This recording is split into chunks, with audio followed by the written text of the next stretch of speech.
আগামী ৬ ডিসেম্বর হুমায়ুন কবিরের বাবরি মসজিদের শিলান্যাসের ডাক ঘিরে উত্তপ্ত মুর্শিদাবাদ। বাবরি মসজিদের শিলান্যাসে বাধা দিলে রেজিনগর থেকে বহরমপুর অবরোধ করা হবে। আগুন নিয়ে খেলবেন না, পুলিশ প্রশাসনকে হুঁশিয়ারি দিচ্ছেন হুমায়ুন কবির। মুসলিমের ভোটে সরকার নির্বাচিত, চলবে না আরএসএস এর দালালি। অশান্তিতে প্ররোচনা দিলে তৈরি রয়েছে হুঁশিয়ারি ভরতপুরের তৃণমূল বিধায়কের।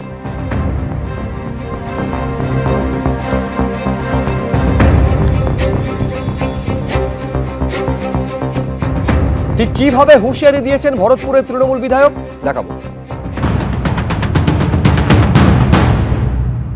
আর আমি 1 বছর আগে থেকে বলেছি বেলডাঙ্গার কোন একটা জায়গাতে আমি বাবরি মসজিদের শিলান্যাস করব। তোদের গা জ্বলছে? তোরা বিজেপির দ্বারা পরিচালিত হচ্ছিস। আপনাদের মাধ্যমে পরিষ্কার করে সতর্ক করছি মুর্শিদাবাদ জেলার পুলিশ প্রশাসনকে, পরিষ্কার করে সতর্ক করছি, আগুন নিয়ে খেলবেন না। চ্যালেঞ্জ থাকলো আমার মুর্শিদাবাদের প্রশাসনকে, 6 তারিখে রেজিনগর থেকে বহরমপুর NH-34 আমার দখলে থাকবে, মুসলিমদের দখলে থাকবে। মুর্শিদাবাদের মুসলিমদের না, রাজ্য মুসলিমদের কত ব্যক্তি এখানে আসবে সেদিন প্রমাণ করব। আপনারা হাতির 5 পা দেখেছেন? মুসলমান ভোট দিয়ে আপনাদের সরকার নির্বাচিত করবে আর আপনারা আরএসএস এর দালালি করবেন মুর্শিদাবাদ জেলায়। আমি শান্তি ভাঙব না, কিন্তু শান্তিপূর্ণ প্রোগ্রামকে কেউ যদি অশান্তির প্ররোচনা দেয় তার মোকাবেলা করার জন্য আমি প্রস্তুত আছি।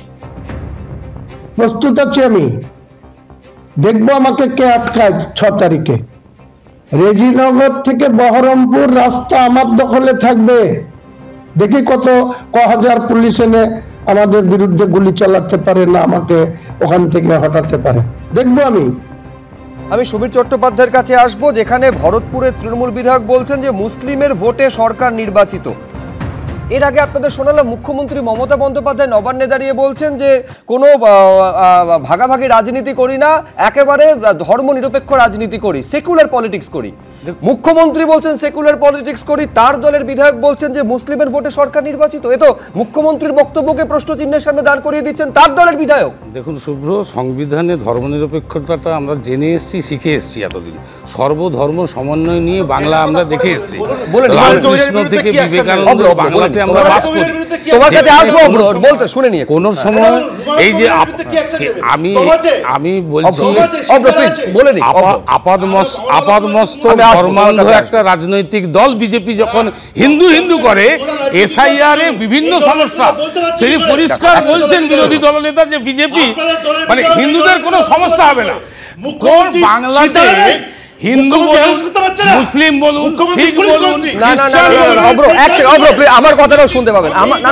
আমার সমিতা, আমার স্পেসিফিক প্রশ্ন ছিল, এক সেকেন্ড, আমার স্পেসিফিক প্রশ্ন ছিল মুখ্যমন্ত্রী তো নিজে বলছেন সেকুলার পলিটিক্স করেন, তার মানে তার সরকার সেকুলার পলিটিক্স করে তিনি পরপর 3টে টাইমস তারা ক্ষমতায় রয়েছেন, কিন্তু সেই বক্তব্যের সম্পূর্ণ উল্টো বক্তব্য, মুসলিমদের দ্বারা সরকার নির্বাচিত। হুমায়ুন কবিরকে নিয়ে দলের মধ্যেও অনেকবার অস্বস্তি বেড়েছে তার। এবিপি আনন্দ, এগিয়ে থাকে, এগিয়ে রাখে।